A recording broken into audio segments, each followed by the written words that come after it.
We're very interested in how experiences like you had in prison affected your faith. Made it stronger. Did you ever say, in your prayer time, did you ever say, God, why me?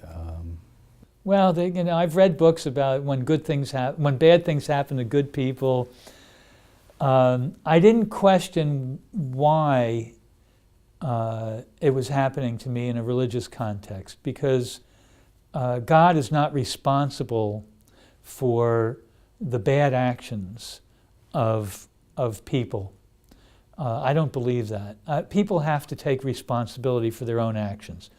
I was going to say, God helps those who help themselves, but that came from the Greeks and popularized by Ben Franklin. But I do believe that it relates to taking the high road. Taking the high road means doing the right thing, being above the wrong, choosing the wrong path. And where does that come from? I mean, aside from coming from my parents, it comes from my religious background, to honor and respect the laws, the Ten Commandments, and the resultant laws from that. And I never questioned why in a religious context. What I did do was rely upon God to help me find the path to get me through it. It seems like you were not allowing those 5 years of your life to define you in the future. 5 years, I'm going to be 67, and while 5 years is a significant amount of time, it's only 5 years out of 67. It's a small blip on a longer continuum, and I hope the continuum is extended for as long as possible.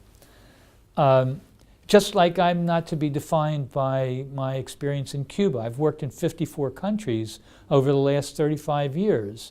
I've had a great career in international development, in community engagement, and I haven't done any of it for 5 years, and I don't think that I could go back to what I was doing before I worked in Cuba.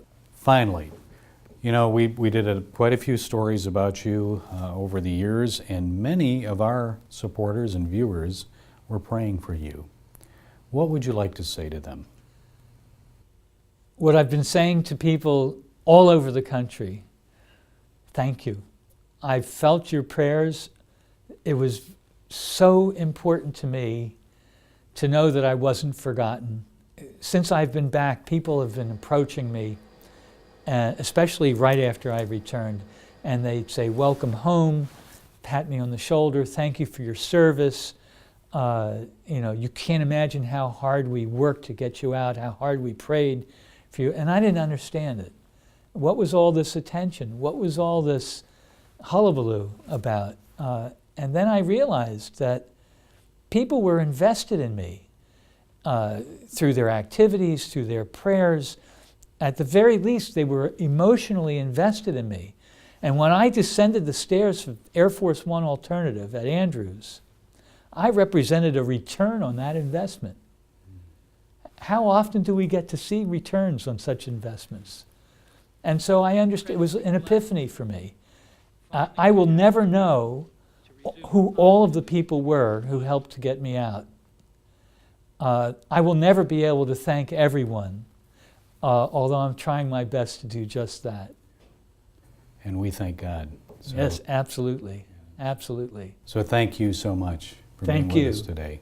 God bless you.